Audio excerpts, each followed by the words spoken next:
ಪುತ್ತೂರಿನ ಮಹಲಿಂಗೇಶ್ವರ ದೇವಳದ ಎದುರಿನ ದೇವರ ಮಾರುಗದ್ದೆಯಲ್ಲಿ ಫೆಬ್ರವರಿ 8ರಂದು ಧರ್ಮಸ್ಥಳ ಮಂಜುನಾಥೇಶ್ವರ ಭಜನಾ ಪರಿಷತ್ತು, ಭಜನಾ ಸತ್ಸಂಗ ಸಮಾವೇಶ ಸಮಿತಿ ಮತ್ತು ಧರ್ಮಸ್ಥಳ ಗ್ರಾಮಾಭಿವೃದ್ಧಿ ಯೋಜನೆಯ ಸಂಯುಕ್ತಾಶ್ರಯದಲ್ಲಿ ಭಜನೆಯಿಂದ ಬದಲಾವಣೆ ಎಂಬ ಕಲ್ಪನೆಯನ್ನ ರಾಜ್ಯಕ್ಕೆ ವಿಸ್ತರಣೆ ಮಾಡುವ ಹಾಗೂ ಭಜಕರ ಮೂಲಕ ಸಾಮಾಜಿಕ ಪರಿವರ್ತನೆ ತರುವ ಉದ್ದೇಶದಿಂದ ಭಜನಾ ಸತ್ಸಂಗ ಸಮಾವೇಶವನ್ನು ಹಮ್ಮಿಕೊಳ್ಳಲಾಗಿದೆ ಎಂದು ಸುದ್ದಿಗೋಷ್ಠಿಯಲ್ಲಿ ಅರುಣ್ಕುಮಾರ್ ಪುತ್ತಿಲ ತಿಳಿಸಿದರು.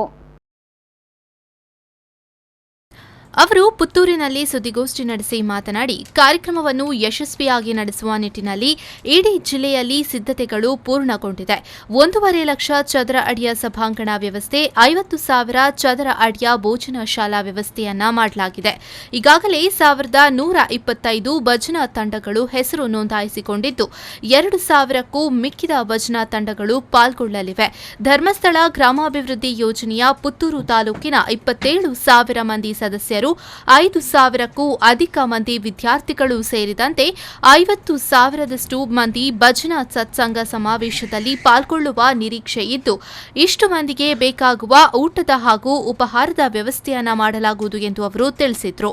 ನಾಡಿನ ಸಮಾವೇಶಕ್ಕೆ ಸುಮಾರು 1,125 ಭಜನಾ ಮಂಡಳಿಗಳು ಈಗಾಗಲೇ ಪೂರ್ಣ ಪ್ರಮಾಣದಲ್ಲಿ ನೋಂದಾಯಿಸಿಕೊಂಡಿದೆ. 1,125 ಭಜನಾ ಮಂಡಳಿಗಳು ನಾವು ನೋಂದಾಯಿತ ಅರ್ಜಿಯನ್ನು ಕೊಟ್ಟಿದ್ದೇವೆ. ಅದು ಪೂರ್ಣ ಪ್ರಮಾಣದಲ್ಲಿ ನಮಗೆ ತಲುಪಿಸುವಂತಹ ವ್ಯವಸ್ಥೆಯನ್ನು ಮಾಡಿದ್ದಾರೆ.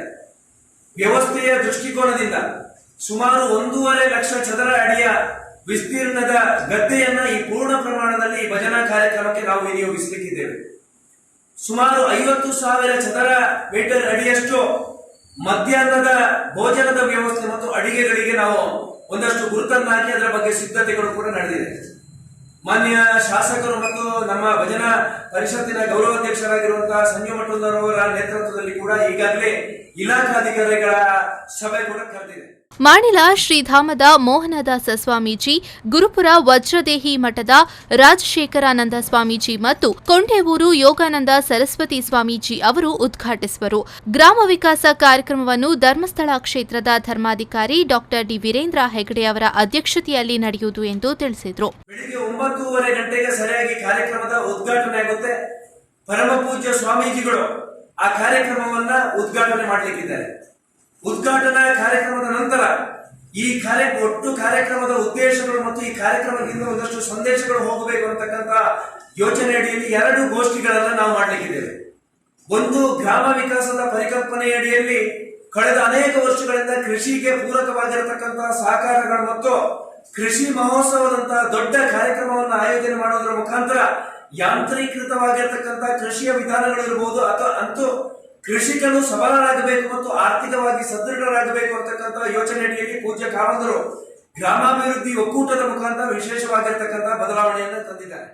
ಧರ್ಮಸ್ಥಳ ಮಂಜುನಾಥೇಶ್ವರ ಭಜನಾ ಪರಿಷತ್ತಿನ ಪ್ರಧಾನ ಕಾರ್ಯದರ್ಶಿ ಬಿ ಜಯರಾಮ ನೆಲ್ಲಿತಾಯ, ಭಜನಾ ಸತ್ಸಂಗ ಸಮಾವೇಶ ಸಮಿತಿಯ ಸಂಚಾಲಕ ಶಶಿಕುಮಾರ್ ರೈ ಬಾಲ್ಯೊಟ್ಟು, ಪ್ರಗತಿ ಬಂಧು ಕೇಂದ್ರ ಒಕ್ಕೂಟದ ಅಧ್ಯಕ್ಷ ರಾಮಣ್ಣ ಗೌಡ ಗುಂಡೋಳೆ, ಸಮಾವೇಶ ಸಮಿತಿಯ ಜಿಲ್ಲಾ ಸಂಚಾಲಕ ಸಾಜ ರಾಧಾಕೃಷ್ಣ ಆಳ್ವ, ಸಮಾವೇಶ ಸಮಿತಿಯ ಪ್ರಧಾನ ಕಾರ್ಯದರ್ಶಿ ಲೋಕೇಶ್ ಬೆತ್ತೋಡಿ, ಯೋಜನೆಯ ತಾಲೂಕು ಕಾರ್ಯದರ್ಶಿ ಜನಾರ್ದನ ಎಸ್, ಸಮಿತಿಯ ಪ್ರಮುಖರಾದ ಪದ್ಮನಾಭ ಶೆಟ್ಟಿ, ರಾಜೇಶ್ ಬನ್ನೂರು, ಮಹಾಬಲ ರೈ ಒಳತಡ್ಕ ಸುದ್ದಿಗೋಷ್ಠಿಯಲ್ಲಿ ಉಪಸ್ಥಿತರಿದ್ದರು.